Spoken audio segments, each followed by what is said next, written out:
ese hombre holding up the bottle. Look a little closer, cigar and Moscato. An actor in improv coming from Chicago. Alto, make way for Paul Vato. Butch Bradley in the house. Let me add the wait bot. Thank you, brother. That was hilarious. I was stuck in like, you know, tech hell. I'm like, I'm watching things. It's good to be here, buddy. It's good to be here. I'm glad you found your way and we're not lost in the metaverse, because how could we find you? How could we get you back? So I'm glad you found your way in. Thank you. I was like, this is ridiculous. I know everything about iPhones. What is happening? Where did Paul go? How do I get in? It was great. You know what happened? I started to edit my profile, to be quite honest, and then I was like, that's the end of the green room. But yeah, good to be here, man. I appreciate you having me on. Oh, are you kidding me? It's amazing. Ever since I've seen you perform in Las Vegas, I've been blown away and just been following your career and great success has come your way and is coming your way. So I thought it was a no-brainer to have you come on and chat a little bit about your career, your successes, your failures, if you've had any, and your background and what it takes to be a headlining comedian in Las Vegas, because it can't be easy, and it's I think it's one of those things where it's the pinnacle of what comedians strive to do, is to have a show in Vegas, to be on the Strip, to be a headliner.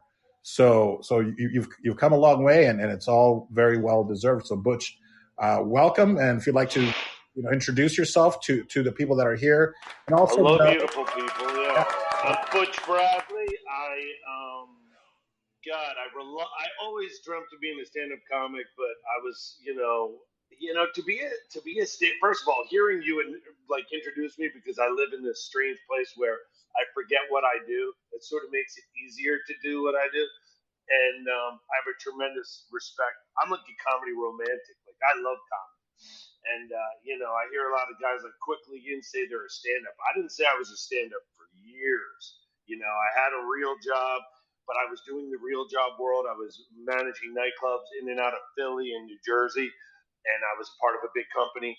But I was working like 60, 70 hours a week, and, the universe has a funny way of speaking to you, because inside I always dreamt of being a stand-up, and people would say, you're funny, you could do stand-up, maybe you should. And I just burnt out enough in the real world to realize that maybe I should try and do what I want to do quickly, and I can always get a job I don't like. So with that process, and stand-up's so irrational. I mean, the true comics just refuse medication. You know what I mean? If there was a pill that I could take that would go, you should have a job that gives you comfort and security. Somewhere I chose the red pill, or whatever the proper matrix choice was. And it's been a little bit of a road, but and there's, you said, what are some of the low moments or the tough times?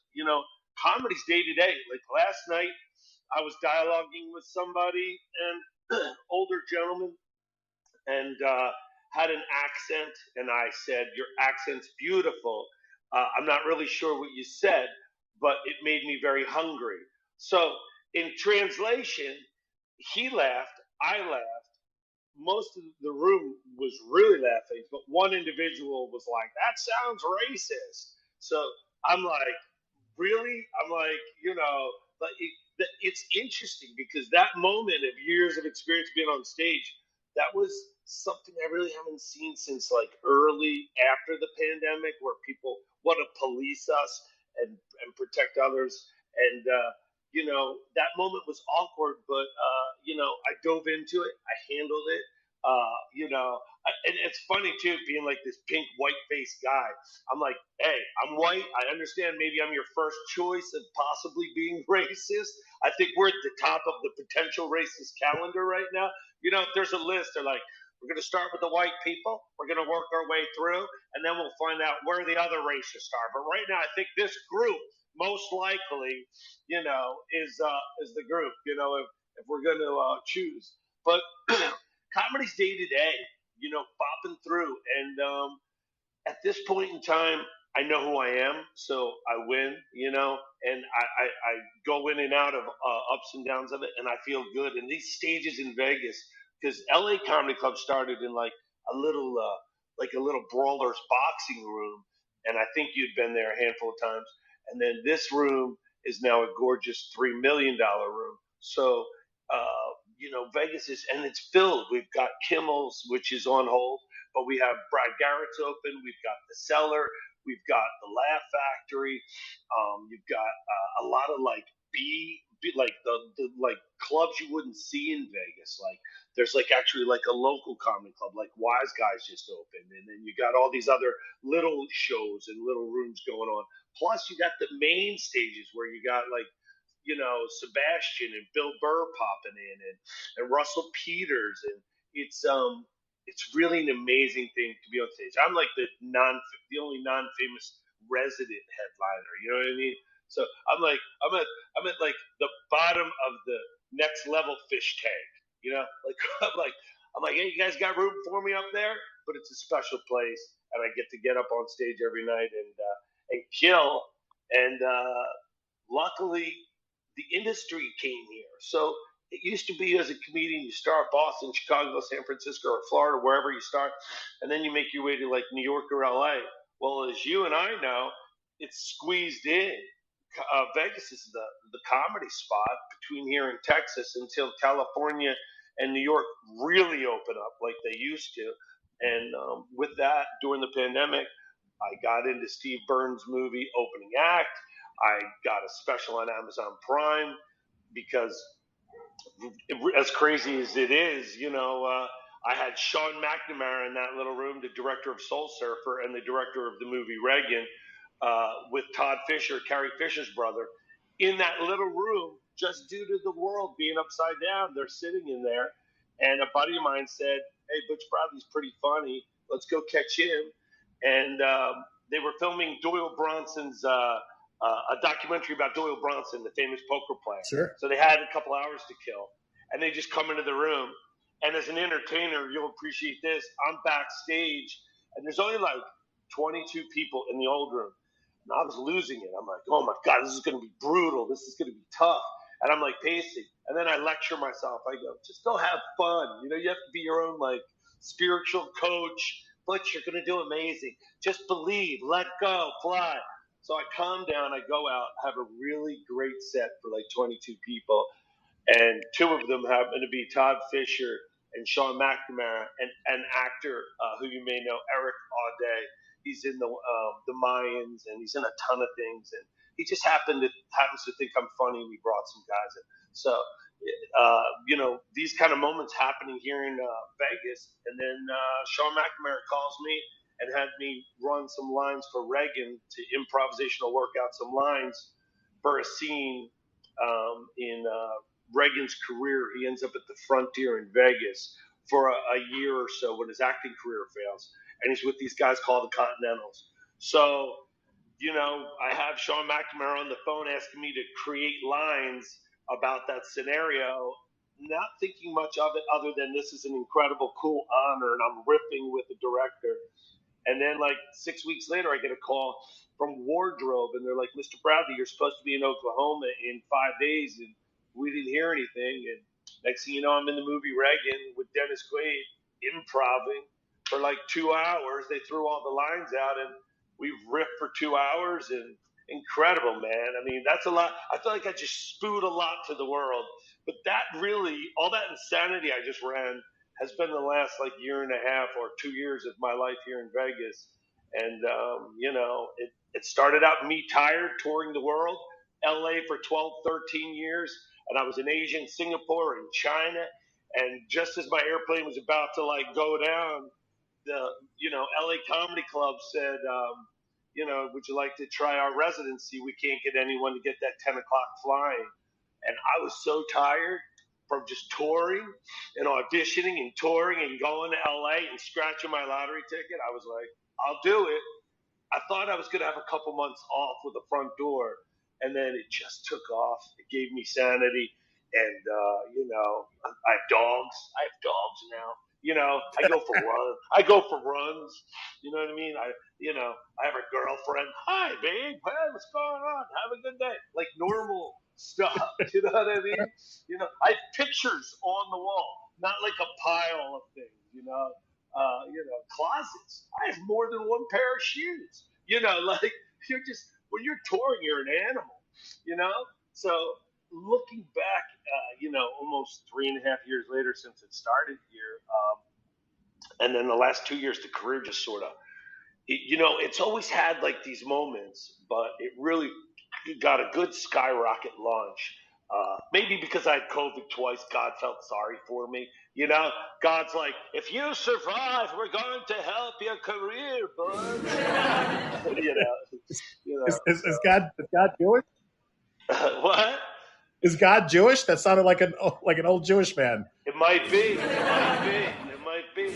I love Israel, by the way. Besides, sometimes I grew up in a Jewish neighborhood, even though I'm Catholic. So it's funny you said that. Maybe in my past life, I was a little Jewish man. I'm sorry to interrupt you, but you know what? That sounds racist. I've been called that before, Paul. Which is funny because out of those. Thank you. And if they bother you, if the sound effects bother you, we can always turn them off. No, I like fake laughter. I'm a whore for anything that sounds like they like me. Well, it's really people in the audience, that they can do reactions. So be careful because you can also get a poop symbol. So, yeah, I'm used to all of them. Hurt my soul, people. We're comics. There's nothing you can do or say to us. Yeah, right. But it's funny that when you mentioned that you were called racist by one person in a room. I'd say probably over 100 people. I'm guessing or more. It's like a 280 seat room, and last night we were at like 220. Wow. Yeah, so they were killing and cheering when one white woman. It's so weird because I hate using these real basic elements to describe another human because I don't even see people like that. I'm a green room human. I have to be in the green room. I need gay, straight, tall, black, Asian. I need to hear language. I need to try new food. Being a racist just seems exhausting. I don't want to be in meetings to hate people. You know what I mean? I don't want to be like, Butch, you got to meet us. We're going to be in the woods about 2 miles out. We're going to get together. We're going to collect dudes, and we're going to find out what horrifying outfits we wear. I like everyone, man. I really, it's too much work. It's I can't imagine, being stuck.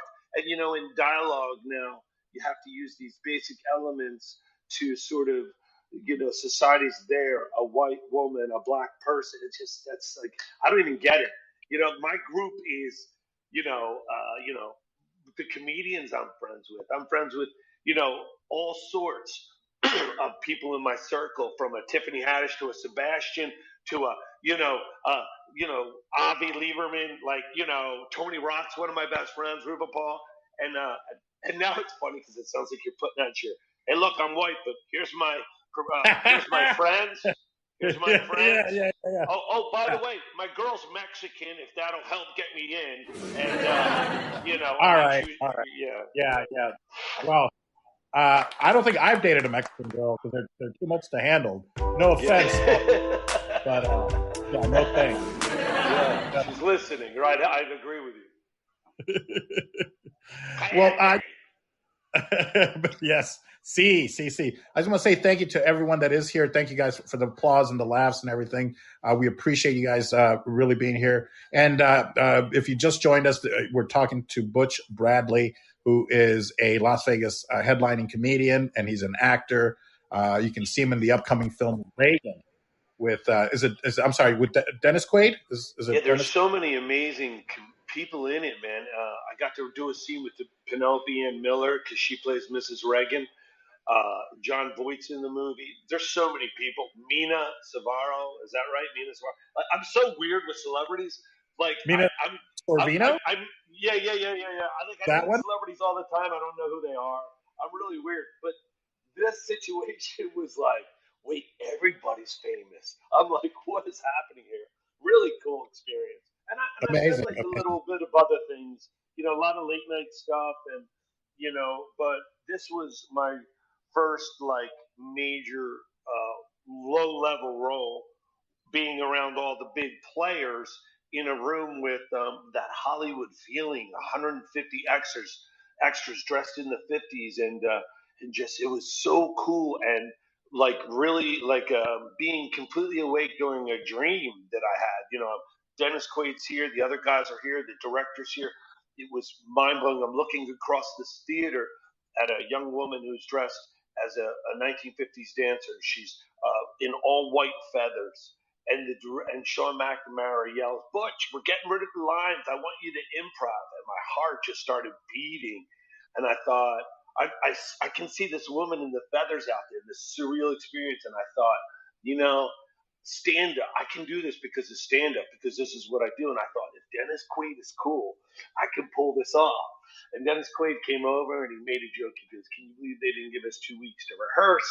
What do you think?" And I'm like, "Man, I'm going to follow you wherever you go." And he just ran around the room flying like Peter Pan. And I just followed him. We improv. We went back and forth. And that experience is, what I've just always wanted to do with my life. That feeling of sort of being in the dream but awake. It's really cool. And stand up gives me that, every night, but it's a different thing. It's a different thing. I'm sort of painting the picture for everyone in the audience, whereas this one I get to be a character in the dream that we're in. That's going to be, it's cool. I just dig it. I love it. And you have, but I mean, it's great that, your stand up allowed you to do that, but you have an improv background, do you not? I mean, starting in I Boston? do. Yeah, and I think, even as a child, I was always improvisation. As children, we're all naturally, yes, yes, yes, move forward, don't question ourselves. You have toys you play with, your soldiers or your dolls, or, you interact with one another. And as we get older, I think like adults are like, don't do that. And no, no, no. And that gets implanted. But I went to Boston. I was a founding member of a group called the ID, with a bunch of guys, and Brett Duggan and Al Del Benny, and our regular players were Dane Cook, Patrice O'Neill, Bill Burr. These guys would come into Harvard Square in Boston, and we would, beginning, middle, and end, improv a whole 1 hour sketch improv. And these guys would come in and play characters. Like, they'd open the door and walk in like a star. It was incredible, man. It was really cool. And we got a lot of heat back then, but that's where I come from. I come from improvisation. That's wow. Yeah. Yeah. Please give it up for Butch, please, everyone. And everyone in the audience, please do me a favor and just hit the share button and either share it to the world or share it to other firesiders, because I think this is such an amazing episode to be a part of. So Butch, it just shows you that power of improvisational comedy, and something that you said, the power of yes and something that you said about, as kids, as children, as babies, we're prone to play. We want to play. We want to say yes and we'll agree to anything. And it's as we become adults that all of a sudden we put these blinders and no and whatnot. And that's what our I studied with Del Close, who was gurus of improv comedy, and he taught the people there at the beginning of Saturday Night Live. Very cool. Very cool. And he always said that we have to learn how to play like children, because it's we have to give ourselves that permission, because as adults we've been stifled. We don't give ourselves.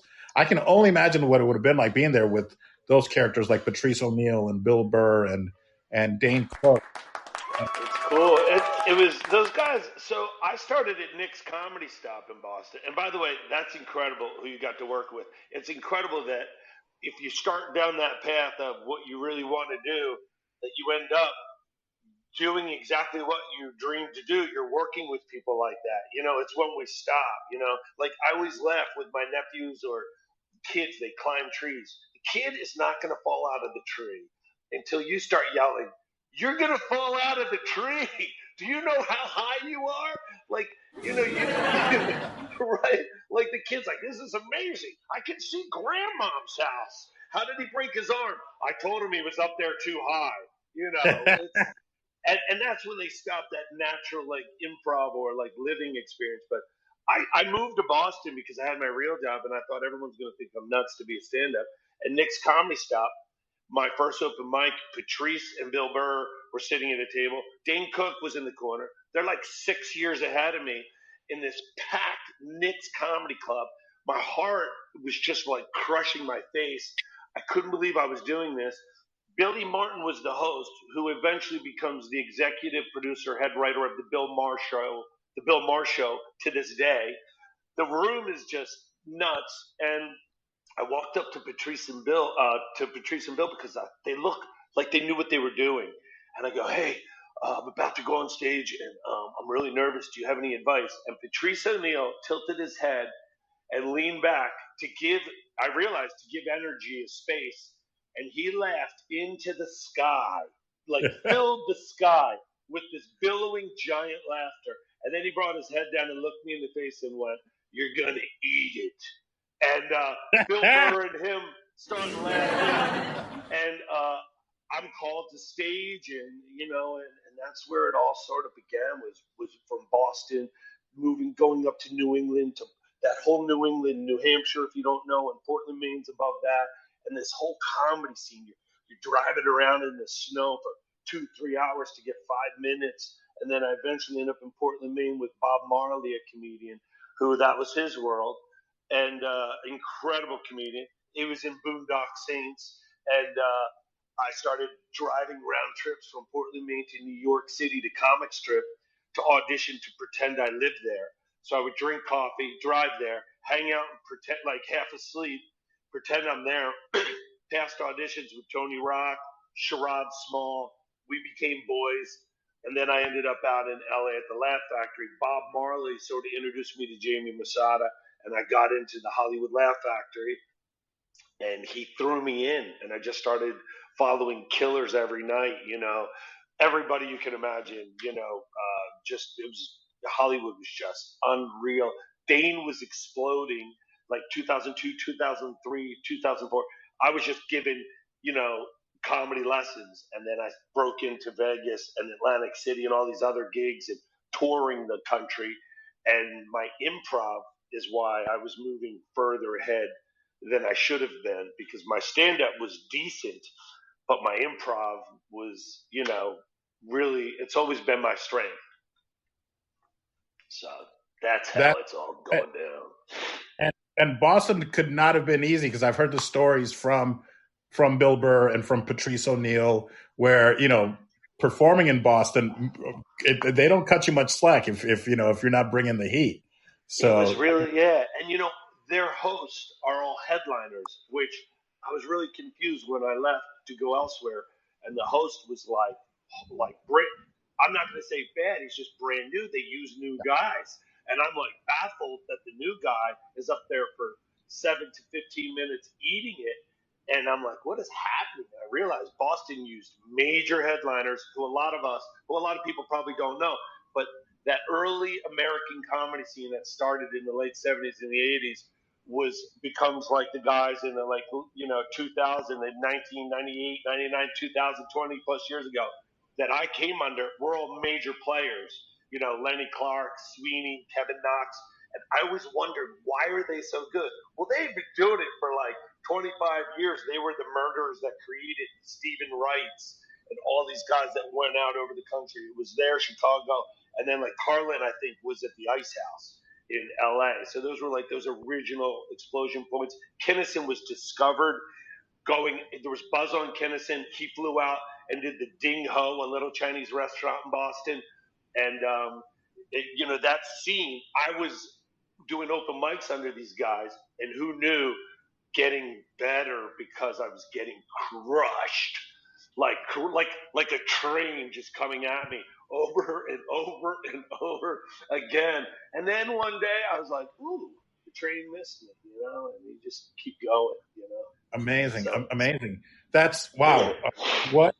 What a great story. And then it's brought you here to Las Vegas. And for those of that just joined us, Butch Bradley is a headlining comedian, and you can see him at it's called LA Comedy Club, but it's here in Vegas. And as he mentioned earlier, it started. Because I've been friends with Joaquin and his partner. Is it Matt? Is Matt his partner? But I've been Matt friends and with. Joaquin are the partners, and they Yeah, own yeah. LA Comedy Club inside the Strat Casino. So I've known them because they used to be at the Four Queens. When I first moved to Vegas and opened up Vado Cigars and Binions, which is our sister property, they had the LA Comedy Club at the Four Queens in the LA Comedy Club in Fort Queens, right? the Canyon Club. So That's cool. that's when I first met them, maybe 12 years ago. And then I knew that then they went off to the stratosphere and had that small room upstairs for the longest time in the mall area, So it wasn't easy to find. So the success that they had was amazing. But now it's great to hear that they've built up this whole new ground level in the casino room. Look, showroom. Paul, have you not seen the new room? I haven't been there. I haven't been. You to the are new going to lose your mind because I did. Because as much as I love these guys, I will speak candidly. I know the old room, and I thought it's going to be a decent room. We'll see what we're getting into. They have the nicest room in Vegas. It's a $3 million stunning room. It's less than 4 months old. It's gorgeous, and it's stand-up comic like ready. There's things that we like and need, and the room's a kill box, as we would call it. It's like just a room that holds energy from above you and then forward, and you want to feel that energy go out and come back and hit you, and you sort of can monitor your speed and pace, and each room has a different acoustic response, and this room's great. I mean, they're all different. I love them all. Like the cellar at Rio is like a bang bang room, like it's just right here. It's a little different. The Brad Garrett's is in a gorgeous room I love, and that sound hits me different.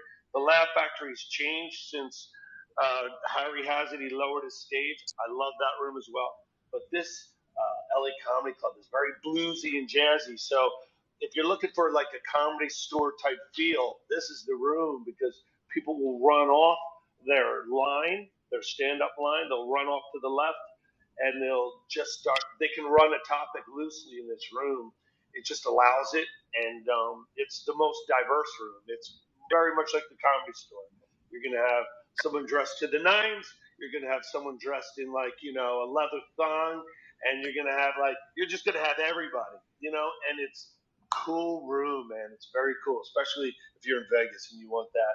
You really want a real stand-up comedy club experience.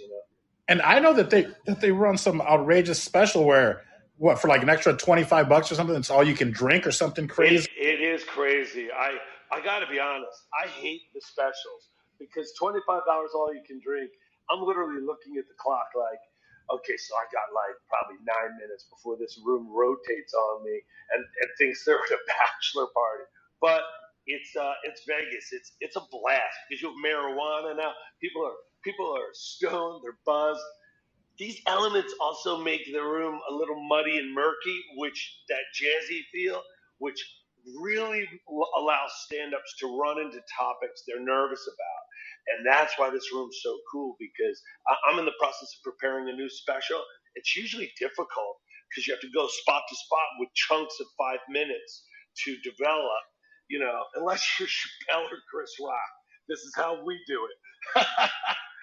But, in this room, I get to run long lines and listen for when the audience laughs. Those are hits. And when I run my line and I hear a hit, I'm like, ooh, that's nice. And then I can bring you back to material I know is going to work, or I dive in and run improv and do what I call building a village, where I start to collect characters and real life issues. I run my own emotion and like stories through the audience to build like a story for the evening.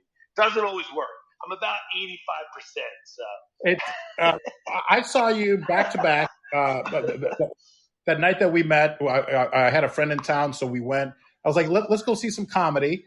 And I saw you do 2 shows back to back, both the same but different. Maybe I said that backwards. They were different, the same through lines, but very different. And it was brilliant to watch your crowd work. And you can see where like, oh, I see. Okay, how you're putting it together. But it was 2 different shows and they were back to back. So I could see somebody coming to see you once a week and never getting this exactly the same show twice. I'm really lucky. The locals in Vegas, come see me sometimes, multiple times in a week, or people will come see me 2 nights in a row. It's cool. I dig it. And then, if I see too many people that have seen me, I'll rotate the whole show out. I'll like ditch. I'll just be like, I'm gonna do if I'm gonna use material, I'm gonna run this new material. I'm gonna run this piece, and then I'm totally safe because my emotion's gonna change as I speak to you about driving. It's going to be different than when I speak to, this person or that person or anxiety or whatever the issue is I want to discuss. But it's cool, man. I really and Vegas is unbelievable. You look, it's humbling. You've got Lady Gaga. You've got Aerosmith, the Rolling Stones, Billy Joel, Metallica.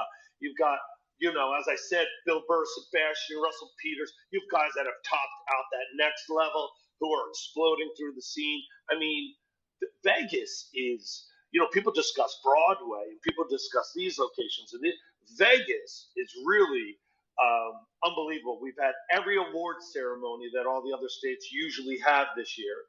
We have NFL draft. It's an incredible place. It's really insane. We're if you live here, you're lucky. Except July and August, then you get a wish. You're gonna dream of the color green, and you're gonna pray for rain like it's 1822. It's incredibly hot here, folks. Yeah, it's incredibly hot. And if people want to come see you at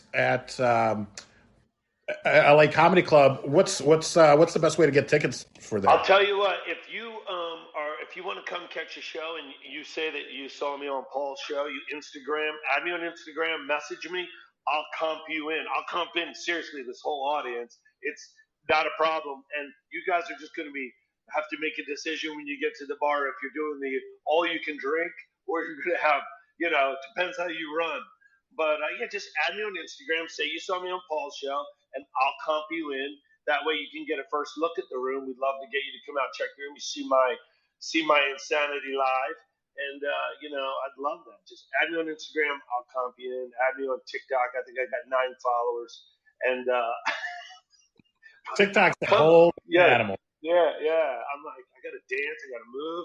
I got to do this. Yeah. I prefer just going to stage. I really just prefer the art of stand-up and then having it grow. And I put some crowd work out there. And when that pops, it pops. But at this point, I love that road. And I don't have any like TikTok. I see some of these people like, wow, you're talented. You can bounce the ping pong off of 7 walls in your home and make it go through the basket. Dude, you deserve 3 million heads. You really do. But I don't know what you're doing to pay rent, or maybe that's how you do it. Who knows? But anyone add me on there and I'll hook you up with tickets. I'm at Stir Crazy in Arizona, the 26th and 27th. Great comedy club if you want to catch that. And you can always just Instagram me for any questions or follow-ups from the show. And I appreciate everybody here. So that's amazing. And then also, of course, you have a comedy special. It's on Amazon, yes. It's on Amazon. Okay. And what's the name of it? Is it called Live from Las Vegas? It's so funny that title was supposed to be Live from Vegas with Butch Bradley, and then there were some copyright issues, but it's Live from Vegas with Butch Bradley. Yeah. If I just put Butch Bradley, talk to your remote, and it'll show you where I am. And I'm on a bunch of other platforms, but Amazon is really the main one. But you can find me out there. And I'm getting ready to do. I did 4 hours. They recorded 4 hours of my improv, and that's sort of the piece together one. And this next one I'm really excited about because after really doing one, you realize where you want to make the adjustments. And now I can look and see these other comedians, how they've sort of climbed. Each special's a little different. So I love that special. But I'm excited because I learned an incredible amount from doing that one. So the next one's going to be hopefully even better. So yeah, catch it. Wonderful. That's amazing. So yeah, please, anyone that's in the audience, by all means, please look up Butch's comedy special on Amazon, and you can find it there. And so this is May 25th, you said, through the 27th that you're going to be May 26th, 27th, I'll be at Stir Crazy in Arizona. I think it's like Scottsdale. I forget where it is, but it's like right in the heart of Arizona. Arizona's got great comedy clubs as well. So, and Stir Crazy is a really cool, like they're like the improvs. They're really tight. The caliber of the comics are really good. It's, some clubs book really strictly. This is one of those ones where you like to have on your resume, like Zany Chicago. The improvs are important, but this Stir Crazy is really exciting. It's a really a great venue, and I've done the improv in Arizona a bunch. I love that room, but this Stir Crazy room is more of a like 220 seat room. It's or 180, and it's just tight. You get that feeling of comedy. It's cool. Wonderful. And you just mentioned Chicago, which is, I don't know if you know this, that's I'm from the Chicagoland area. So I actually took one stand-up class there with a guy named Dobie Maxwell. This was back in the 90s. Like a famous Chicago guy. Yeah, Dobie's I've never met him, but he's like a famous Chicago guy. Yeah. Okay. So you've heard of him. Yeah. Yeah. But I at one point I had a friend that managed it. So I saw, people like Richard Lewis there. Like anytime that there was I wouldn't even buy a ticket. I would just walk up to the door and he'd be like, come on in. And I just watched some of the most talented, because I was studying at Second City at North. Yeah. And Zany's is right there, right up the block.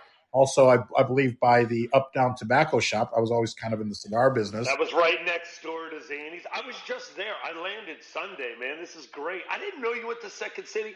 If you don't know, people, that is huge. The Second City and then the Groundlings, those are the premier spots for, improv and sketch and writing. And literally, I would say probably the top 60% plus of people that are out there that writers and sketch all come from those venues. If they can get in, if they can make it, it's so many ifs. It's incredible, man. Hats off to you, bro. I love that. I took my girl and I was like, that's Second City. Second City. I feel that, because I went into Chicago to become a stand-up because I wanted to do stand-up, but then I got derailed by first showing up at the Improv Olympic and going like, hey, I want to learn how to do stand-up. And Sharna was like, well, we don't teach stand-up here. We teach improv. And I'd already paid for it. So I'm like, all right, teach me what you do. But I fell in love with it. And to this day, I still want to do stand-up. I've done stand-up a handful of times. You mentioned Steve Byrne. He was gracious enough to give me really my first opportunity, 5 minutes. Oh, cool. Opening for him on New Year's Eve here in Vegas 3-4 years ago. And it was cool. I mean, we're friends, but still, he didn't have to let me go up there and try to ruin his show. Right. He's a great. Steve and I have been friends for years because I toured with Steve Byrne, me, Brett Ernst, Sebastian Maniscalco, John Caparulo, Mike Young. We would all tour together for years. Me and Steve did the Super Bowl commercial with Prince, with Sebastian, was me, Steve, and Sebastian. Those are my boys. We had a blast. Steve's a great guy. He must really like you, but he is kind like that. And the Chicago comedy scene is top tier. T.J. Miller came out of your school. Yeah. He'd come down and see me. He's a good friend. He just actually came to LA Comedy Club and did spots about 2 weeks ago to hang out with me. And but that whole world, it's a small world if you don't know people. It's big but small and really cool, Paul. Yeah, man. You just got to get up. Stand up. And Improv Olympic is amazing too. That was huge in Los Angeles and Texas and all of those places. I had good friends in all because I'm an improv freak, and what is it? God, what was the other? Upright Citizens Brigade. Yeah. Improv Olympic, Second City, Groundlings. Wow. Yeah. All of those worlds. I come out of the Boston id world. So I was sort of I was already on the stand-up trajectory and I didn't have enough time to go. I wanted to do those tiers. I just really was I was at the factory and the improv in the store, just trying to get my $25 paycheck. Yeah. I mean, you would have to take a pay cut and spend money to go study improv when you're already on stage, Right. doing. But and maybe one day soon, if you have more time and you want to come back, I would love to talk to you more technical stuff, like what you can expect on the road, what pay is like, what it is using. Did improv help your stand up, and how could stand up help your improv? things like that, because these are all things really for selfish reasons, because I really want to use my improv to craft a stand-up show. And I know exactly what you said when I listened, which is I just have to get up there and do it. Bobby Lee would give me that advice. He'd say, like, just do it. He goes, you haven't lived until you've bombed on stage. I never saw him bomb, but he said, he's bombed plenty, when he was first coming up. So I get it. I just have to go up there and do it. Bobby Lee's failsafe is, as soon as he's starting to do poorly, he takes his clothes off and he dry humps the stool. So he has always got this. If I did that, I'd be arrested. Bobby looks cute and adorable somehow. He's like yelling, and he's yelling. I'm like, he can get away with this. If I take my clothes off and go to the stool, the room's gonna empty. We were in Vegas. This was when we lived in LA. We were doing Mad TV, and so we took a trip out to Vegas, and it was like Bobby Lee, Ike Barinholtz, Mo Collins. She was there. Seth, Josh Myers, Seth Meyers' brother, and so Ari Spears, I think, was there. Jay Johnston from Mr. Show, and wow, we were all in bed together, not in a sexual way. But I remember it was Josh Myers, me, Mo Collins, and there must have been another girl. And it wasn't, we were clothed, we were in bed. All of a sudden, we look up, and there's Bobby Lee at the foot of the bed, naked, pulling on his penis one way, and like that's right, he was pointing at his head. And I don't know how, it's like that thing where you rub your belly and do this. He was able to do it perfectly. He was kind of pointing it sideways, pointing at his head, going, "I'm not well in the head." I love Bobby. I was in we were at like the Comedy Store, and he was playing piano late night, and I'd heard a lot of ghost stories about the Comedy Store. Sure. And I saw, like, out of the corner of my eye, a woman walked by, and I go, "Yo, that woman! There's a woman still here, and she's in the back over there." And he's like playing piano. He goes, "You saw a ghost?" And I go, "I believe in ghosts, but no, this is like a woman." And he goes, "Really?" He goes, "Because that room, that goes out the front. It's locked off. There's no one there." I go, "Really?" And I jog across the store's main room. I go, "I'm going to show you." And I went into that dark space with the front door, the glass facing out of the Comedy Store. And then I realized I'm in that cornered area. My body was like lit.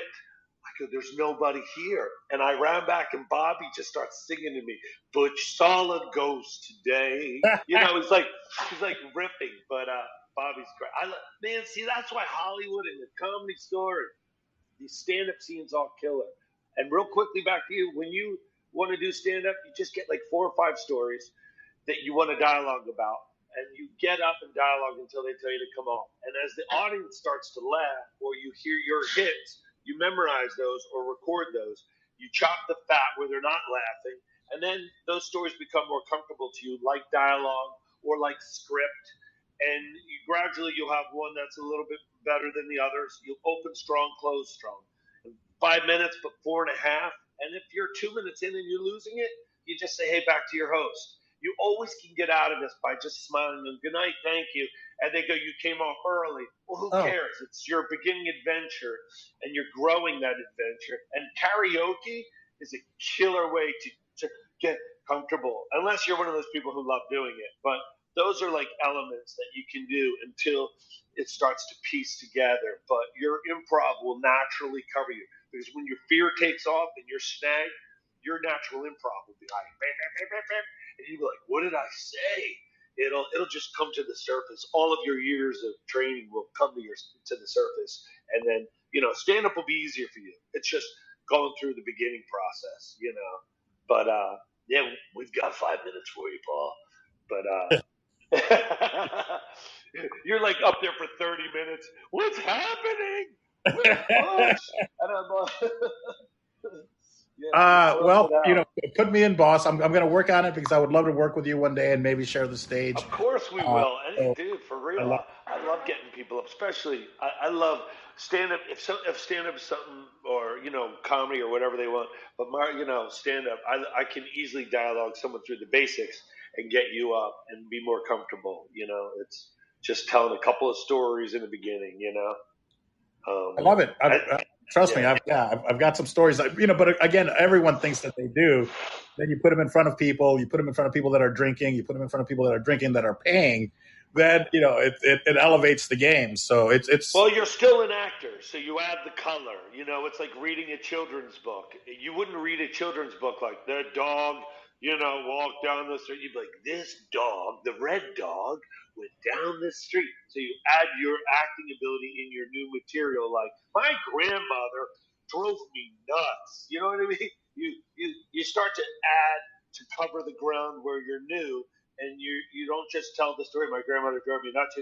She was always, you memorize that script like you would as an actor, sure. and you go put all that in there, and you add the color, the blues and the yellows and the reds and the tones and then you get on stage. You're in a show. I always tell everyone you're a stand-up. But you're doing a show. You know what I mean? If you had a bad day, too bad. You're doing a show. Now in stand-up, you can cheat your bad day in, but the goal is to bring them to a different place. But for you, you have all the skills. You write out your stories, but you really add those stories to them. At worst, you're a great storyteller for a short period of time, and you start to figure out where they laugh. It's fear telling us, it probably isn't a good story. If you tell it in front of your friends and you get a couple of hits, guess what? Those are good. Those are little diamonds. When I'm in a circle with comedians and I say something that gets a hit, comedians all look at each other like, are you going to use that? I'm like, it's my personal story. That's my grandmother. Like, what are you talking about? Like, but I can make it work. No, it's my story. It's my story. Well, it's funny because you've been called a comedian's comedian, and you hear that often. You don't hear it often. You hear it sometimes. What exactly? And I mean, I know what it means, but I feel like in case there's someone in the audience that doesn't. But can you talk a little bit about that? About being I mean, I think it's one of the highest compliments that you can get. It's really like humbling. It's really cool. Like a lot of guys come to watch me run my improv material, and I guess maybe because in some comedians' minds, I take risk because I go out to open topic, discuss, and run and write my jokes on the fly. So I'm writing hits on the fly, but that happens to just be something that's natural to me. It runs well with me to listen to the crowd, and I can hear the crowd is hitting on this. So I'll write and speed right in that direction. Oh, they want to go up the hill. All right, so we're going to go up the hill. Oh, they want to go back onto the subway. Let's go back onto the subway. Oh, they like a lot of people. They want to hear about characters. Oh, the guy had an overcoat. I write that way. A lot of comments, excuse me. Allergies, the desert. Everybody promised me my allergies would be fine here. I literally all night long, I'm like, water. I need water. But I think they come watch me because they can't believe I cut the net. I cut the net on a regular basis. Usually a comedian would go to an open mic. I knew to hold my residency, I had to do a new show every night. I believed that I had the possible potential of doing that more times. And, I've gotten really good at letting it fly. Late night hosts do a new show every night. They have writers. I just listen to the voices and I go out and dialogue, whether it's Ukraine or this or England or pandemic or COVID or, marches or politics or my own personal life. And I run them and the comics come to watch. It's hard for me to really, it's so awesome, but it's nerve wracking because I have so much respect for the industry and I see guys come out to watch me. It's a crazy thing to catch them because I really want to do well, but they enjoy me cutting the net. I get rid of the safety net, and that's where I happen to work really well. So it just pressure. I do well under high pressure and stress. I pay for it though during the day, but as long as I get on stage, I'm good for another 24 hours. I like me after stage. Before I'm like, yeah, who are you? What have you done? Then I get on stage and I'm like, oh, okay, all right, I'm all right. That's so wow. That's so funny that you go through that. I'm guessing every day, and you've had some very well-known comedians say some very complimentary things about you. I'm thinking about, Brad Garrett, obviously, with his club in Vegas, and Tiffany Haddish, who has found some great success. And I'd forgotten that I think used to do a show with her called the Southpaw Sam McCluskey Show with my friend Sam Krupin. This was in LA, and Sam was like, Tiffany used to come by all the time. I was like, oh my God, that's right.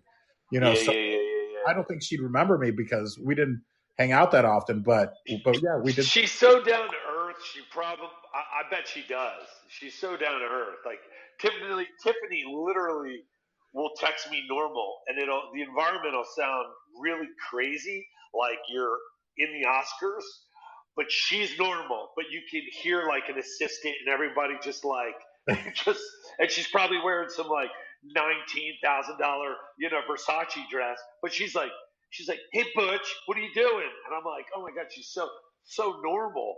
I guarantee she would remember you. She's really chill, she's really down to earth person. And Brad Garrett loves my improv. I met him in Hollywood. He walked up onto one of my sets, packed Laugh Factory, and stood next to me, staring at me.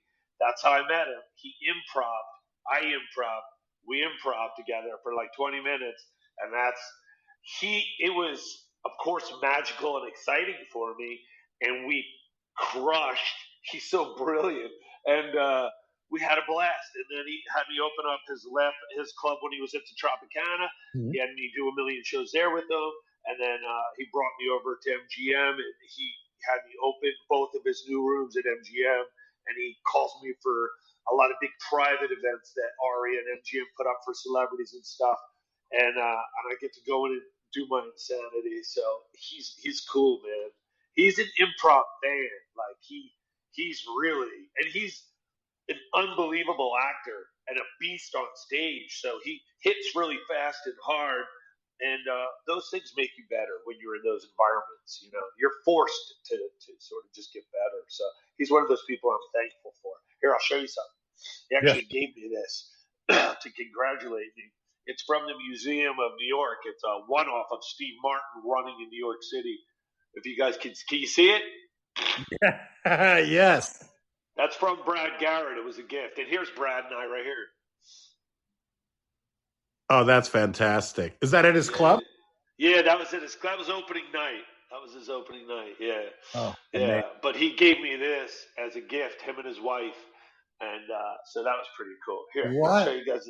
Yeah, he's pretty. Yeah, it's crazy when these people become like, your work environment. This is me and Dennis Quaid on the set. Oh, there. Yeah, of course. Yeah, here's the girls that played the dancers. Yeah. It was fun, man. Here's a really old school picture of me, Norm Macdonald, Ken Jeong, and Tony Rock at the Laugh Factory. Wow, Dr. Ken. I know Dr. Ken as well. Yeah. I was there on his first TV appearance on Cedric the Entertainer Presents. I'd been on all week, and they replaced an actor, and he was the replacement. And so he and I had some words. Look at that. Whoa, that's Sean McNamara. Okay. The director of Soul Surfer. There's Brad again. He's a tall fella. Yeah, it's Greg Wilson. There's Marsha Warfield. Oh, I saw her at LA Comedy Club. Here's this is one of those fun. This is Debbie Gibson. Sure. She comes to the cellar all the time. Vegas is crazy, right? But yeah, man, bizarre, fun thing, stand up. Everyone comes out to hang out and hide in the back of the room to see us. You know what I mean? It's cool. I love it. Yeah. And you know what? And thank you also. And I don't know how much time you have. I don't want to take up all your time, but it's been such a great interview, I think. And but also thank you for entertaining the troops. I know that you've also done that, and you've traveled. Been lucky. Yeah, I did. I was in Hollywood, and we did Bob Hope's 100th birthday at the Laugh Factory. It was like 2004 or something. 2000. It was before all the world turned upside down. Sure. And I had just gotten back from doing a one-time gig in Korea, so I got a little bit of military knowledge into my improv brain. I do Bob Hope's. It's the Marines, the Air Force. Everyone's dressed to the nines. It's every branch. And I improv. And I coin the audience. And if you have a coin and you coin a military guy, they have to buy you a drink. So I opened up with coining, and all the other comics were like, "What is he doing?" The place goes nuts. They start putting beers and shots on the Laugh Factory stage, and everyone was like, "What did he do?" And I didn't know if it was going to work, but that's improv. I was like, "Coin up, bitches, coin up," and like, it's supposed to be this squeaky clean, Disney show, and I open up like banging my military coin against the mic, shots and beers everywhere. I go into the branches, I have some fun, and after uh, a general came to me, and there was commanders all over, and I said, I want to do more. I want to do more. They sent me to Bosnia and Kosovo, and then I did Afghanistan 6 times, Iraq twice, and I just went out, and I'd go for about 3 weeks, and you'd land in like a safer spot, like Bagram, safer spot. There's no safe spot. And then we'd fly out in Black Hawk or convoy to forward operating bases and locations. But I got to tell you, there's whatever's wrong with me is perfectly wrong with me in the way where I loved it. It was scary and terrifying, and I don't want war, but I loved being able to bring something and help people, help bring some relief. And I watched all those shows with my grandfather used to talk to me about when he was in the war and the entertainers, and it was in my blood. I'm from Atlantic City, so I just really wanted to go do it, and I got to do it at a crazy cuckoo high level. I just recently did a show on the USS Iowa for the commander of the U.S. Special Forces and a private group, and I just love that stuff, and it's crazy that part of my comedian dreams, American comedian dreams, required war. A real weird moral thing that I sort of got to understand about myself as an American. You got to be careful. So with those lines, I love what I do, and but I know now from doing my first USO tour where I had like a picture of me with my hands on, like and then educated through the war experience, I'm like, am I out of my mind? It's real. The news and the media sort of twist our brain. But I love doing all those shows, but I would much prefer to have us not have to do, be at peace, come to the club. But man, I love all that stuff. I got to show you this picture. This is Bert Kreischer. This is Bert Kreischer and us. So Mike Young's friends with Leonardo DiCaprio, and he said he wants to take a picture of our tour. So we go to his house. He has a private photographer. He goes, "Use my photographer." He loves Mike Young, so this is a picture. Yeah.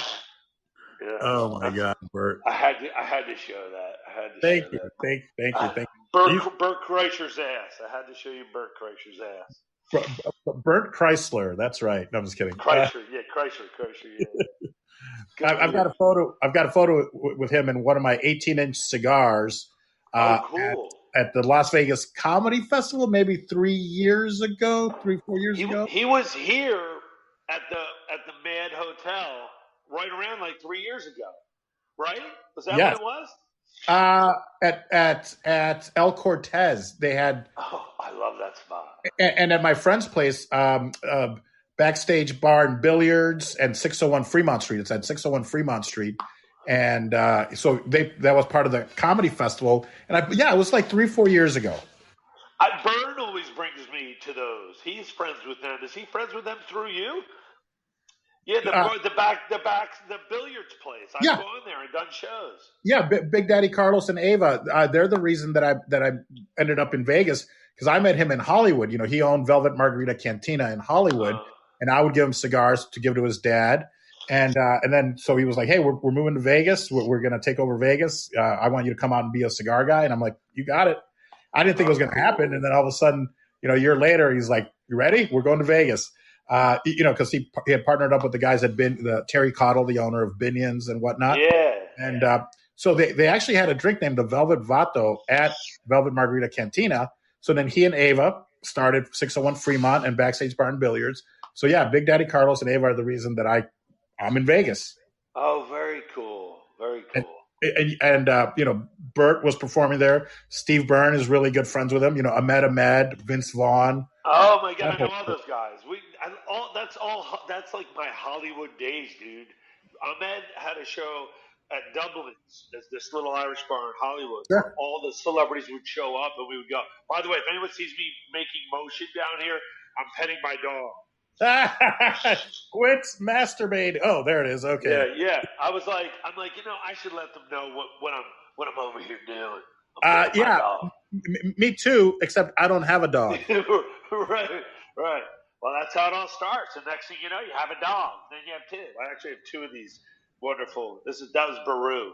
So yeah, he wants to be in the podcast. So, Well, we'll have him on. So you're here in Vegas, though, correct? I mean, you live here in Vegas, or I live here Thursday to Mondays, 10 o'clock. Come catch a show at the LA Comedy Club. I tour out of here. If you have any questions, or if you're in the biz and you have some questions, feel free to ask me.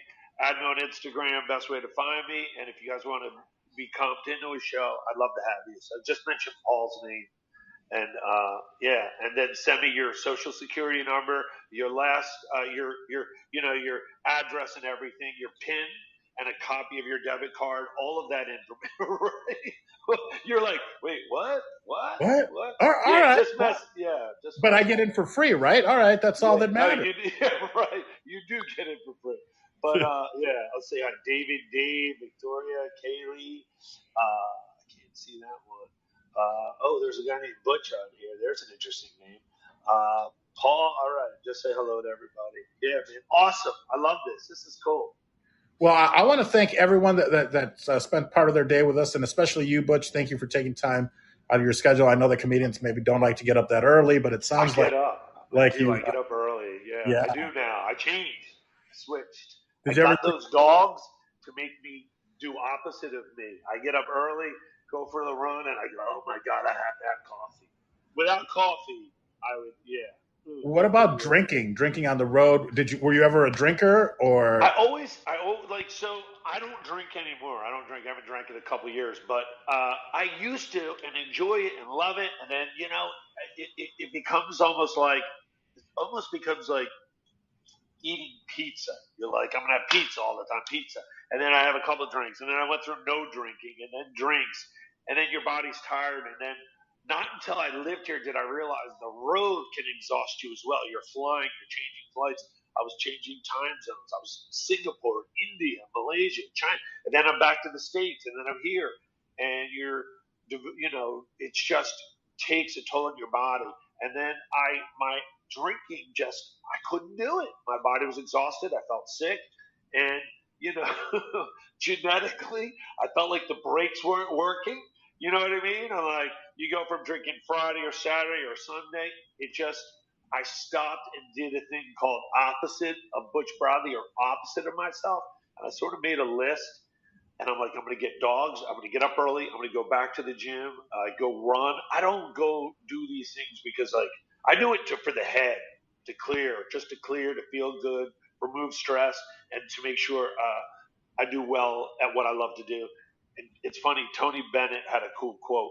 He said, he doesn't sin on his art.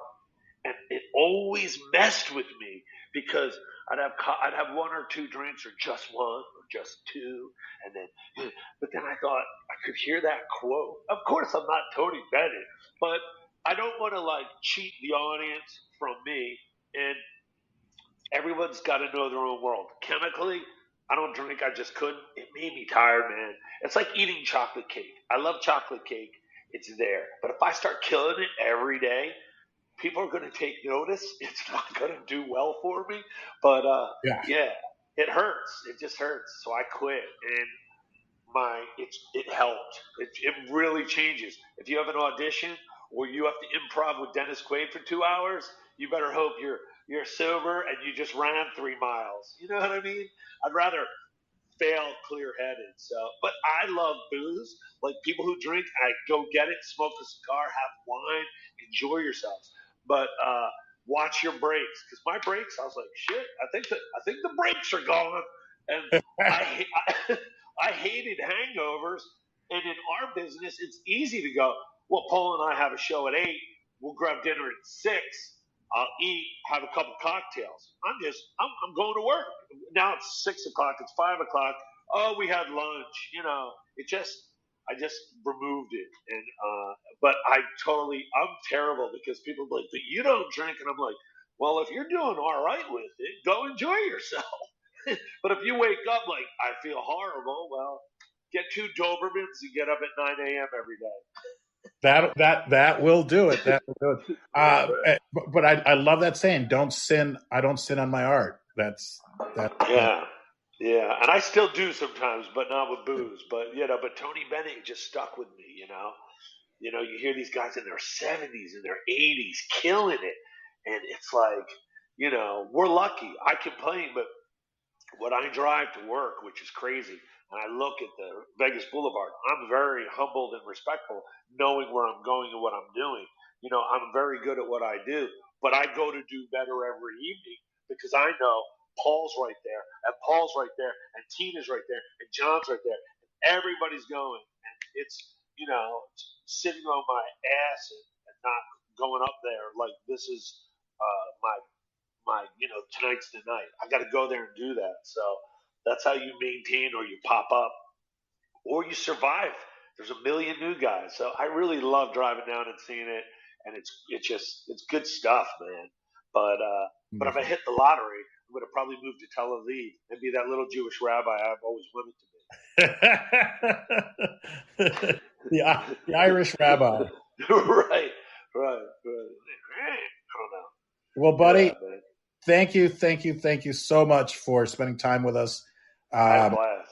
Yeah, and I would love for you to come back if you find it. Anytime, Paul. Anytime at all. Yeah, I would love to. I appreciate you thinking of me and bringing me on. And when you're ready, when you want to do your 5, that's what we should do. Put it together. We have your audience show up. You do your 5, and then we come back and we talk about what was fun for you, what wasn't, and we do like a breakdown of Paul's 5. That'll be a whole episode. Look, your heart's beating already, isn't it? Is it warm in here? What's going on? All right, we're doing it tonight, everybody.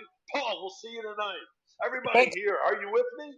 Thanks, Coach. I'm ready. Right. Yes, and. No, but when you want to, that'd be fun to do. We could secretly go do your set and then come back to dialogue about it. But you know what? I mean, I think without you even having to leave your house or me having to leave mine, I mean, we could maybe even do something like that here and dissect it, like, from total neophyte to a crafted 5 minutes, if you were to have time, because, I know that your time is valuable.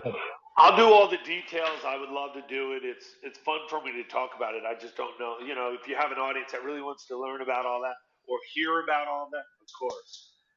I'll go to the chalkboard. All right, here's a laugh. Here's a hit. Here's a hack bit. A hack bit's when someone else has already done it 10 times. It's not your bit. Right about you, people. That's hack. Yeah. Closing, opening, what you do in each room's different. Clubs, a headliner. Once you're a paid regular headliner, why you're allowed to drop an F-bomb or no F-bombs, or an 8 o'clock show to a 7 o'clock show, or a 30-minute casino set. If you do 31 minutes in a casino set, you might not be paid because you're taken away from the gambling in the casino. What Los Angeles and New York are, they're showcase cities. You audition for each club. If you're lucky enough to get in, then you become in these circles of people and growing and learning. Whether you're a store regular, an improv regular, I'll do it all, man. It'll be fun. Yeah. Well, it'll be cool. If you want to set it up for next Tuesday or whenever, you tell me when you have time. All right, I'll hit you up when we're off here. We'll pick a day that works. I think that the people here would love it. I know I would love it, and it would still live on, so people could actually listen to it and learn, because there are a lot of questions. And I know it's not about the money, but you have to make a living. So I think these are valid questions. Like, can you make a living touring? Is it different now than it was before? How have things changed? Everything has completely changed. That'll be a big thing. And a day job is always going to keep you funny until you can afford not to have it. It's better that you're tired with money in your bank than to be, sleep till 3 o'clock stressing because you only have $90 and you don't have rent and you're trying to find a gig to pay rent. Yeah. Yeah. You always have to have finances so you can chase your dream without, because you're going to have moments where you're starving without having to help, without setting that up for a fail. Having a cush day job you can walk away from, a valet job. I bartended. Service industry rocks. Waiter, waitress, bartender, forever the greatest comedian go-to job. It'll always be there. It carried my whole career. I would make so much money bartending. I was in Boston making so much money. It was really tough because then once I got to host a weekend, I went from $300 a night to a guest spot or $25. And then the stress starts, but we'll get into all that. I'd love to do that. And people could send me questions. I'll dialogue on the show or whatever. It'll be fun, man. Well, folks, I think if you guys don't mind, if you guys do have questions about getting into the world of stand-up comedy, please, it's DM me, and then Butch and I will look them over, and then we'll answer for you in our weekly or monthly show. We'll see how this works. All right. Thank you so much, everybody. Have a great one. Thank you, Paul, so much for having me, brother. Applause. Yeah. Butch, thank you so much, everyone. Let's give Butch a big applause. And thank you guys so much for being here. And folks, I guess that is our show for today. Let me invite the waitbot up. If I can find them. Oh, I got to get used to all this. Where's the waitbot? So, folks, thank you guys so much. And we will see you. I have a couple more shows scheduled. Please look on the schedule. Victoria Medina is my guest. I have Richard Villa, a stand-up comedian as well. Do you know Richard? Yeah. I have him next Monday. So Richard Villa, cool. And I have Alex Hooper, who's been on, I think it's America's Got Talent, professional roaster. So I've got some very interesting guests coming up. So Butch, thank you so much for being a part of this series. Thank you. Thank you, guys. Have a great one. Bye, Bye, everybody.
Ese hombre holding up the bottle. Look a little closer, cigar and Moscato. An actor in improv coming from Chicago. Outdoor, make way for Paul Vato.